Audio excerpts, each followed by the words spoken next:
Thanks for joining us today. Happy Monday to you. I'm Marlin Bohling with you, and let's go ahead and get you updated on what's going on in our grain trade. We'll go ahead and start here with the corn market, and our quotes are provided by Bar Chart. Well, corn is firming up since last time we looked. We have July corn now 15 1/4 higher. If you recall, when we opened up the program, it was up 10.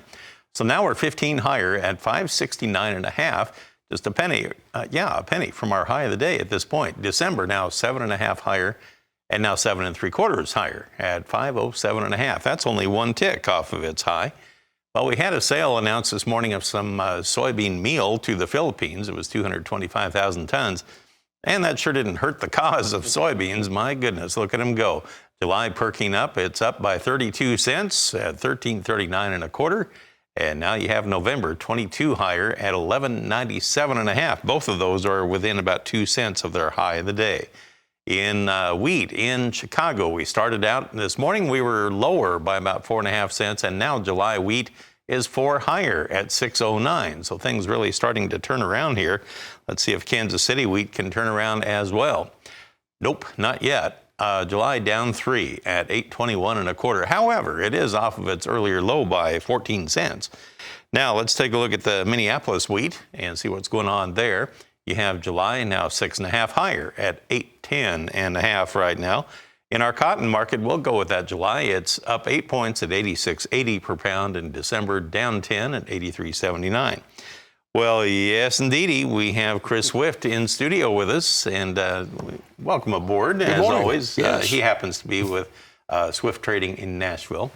Good to have you with us as we have a few higher prices to talk about. Something a little different to look at this morning. Led by the soybeans today. Now, what's going on?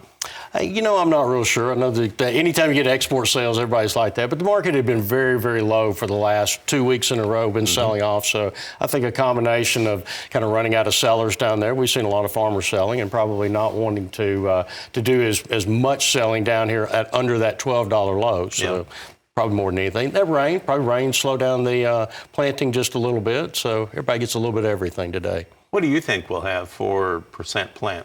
I think it'll be way on up. We were 69 last time, so we'd be, 75, 80 wouldn't surprise me a bit. The last of it always goes in a little bit slower, so. What's the problem with the wheat market right now?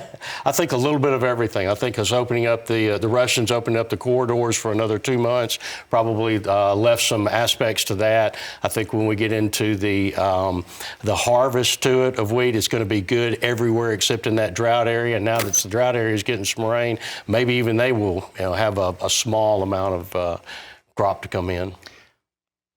I have to wonder, though. I mean, I think about this, and I think back a year ago, and we've been selling off because of the fact that, they reopened or extended that shipping agreement for the Black Sea.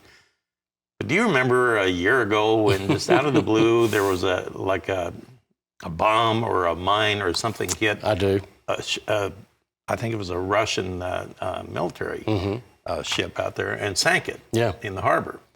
And the market went limit up, I believe, or close to it anyway, after that in a knee-jerk reaction. Are we that close to that happening at any time now in the next 2 months? Well, I think at any given time, we're always susceptible to black swans out of the ordinary events there. So those things are awfully hard to predict. So it's really almost impossible to try to trade for or hedge for something like that. But to answer your question, absolutely. There's always something out there that is lying behind a corner that could jump out at any time and really put some turmoil in the markets, much more than what we've seen. So does that make options almost mandatory to protect yourself, just for the what-if thing? Well, it helps.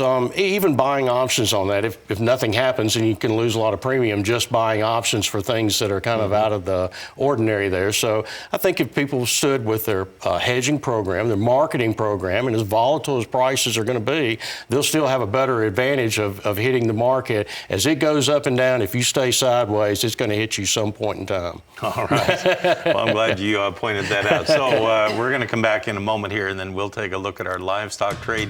We had a cattle and feed report last Friday. This guy ought to know what that means, and we'll talk about it next.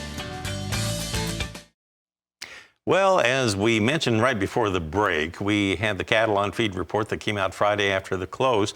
And just as a refresher, in case you didn't have a chance to see the numbers over the weekend, you really didn't miss a whole lot. The on-feed number as of May 1st, 97% of a year ago. Trade was looking for 96.7. I'd say that was close enough for horseshoes. Placements came in at 96%. The trade was expecting 95.9. Doesn't get much closer than that. Oh, yes, you can. In marketing's 90%, and the trade was expecting 90%. Well, Chris, that was sure a big shock to the market, wasn't it? It was back lackluster. Yeah, I mean, just like a wet potato chip, as they say. Yeah. So what does that mean? We kind of traded up into that report, didn't we? We did. Friday. Right. So now are they letting the air back out of the balloon today? They were lower when I left the office. I haven't seen them since I got here, okay. but they were definitely lower when I left the office. Then let's take a look. Let's see what they're doing right now up to the moment. Our quotes are provided by Bar Chart. All right, Chris, we're down, led by the nearby contracts. June sagging $1.07, now $1.10 lower at 164.62 on the low of the day. I better get off of that. August down $1.30 at 163 even. Let's jump over to the feeders, see what they're doing. August down 202 at 233.07, and September down $1.92 at 236.02.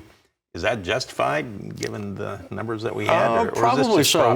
Well, of course, these were contract highs on Friday for the feeder cattle market. True, and yeah. They had put on $13 within the last 2 weeks, and the cash index had put on 2.5. So the optimism in the futures continues to reign, and probably not pessimism, but clearly the ability to make money off of what you are able to buy out there is still relatively lower.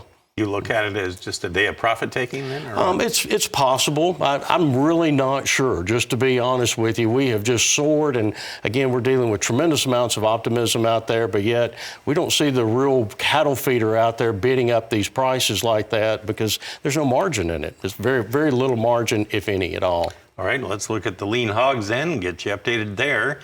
Lean hogs, it's just such a sad story. You have June lean hogs 67 lower at 82.35. They tried hard this morning to go higher, and they could only go up by like 30 cents or so when we looked at them last time. We have July lean hogs down 47 at 82.65. So they're still just on the sidelines watching the world go by, apparently.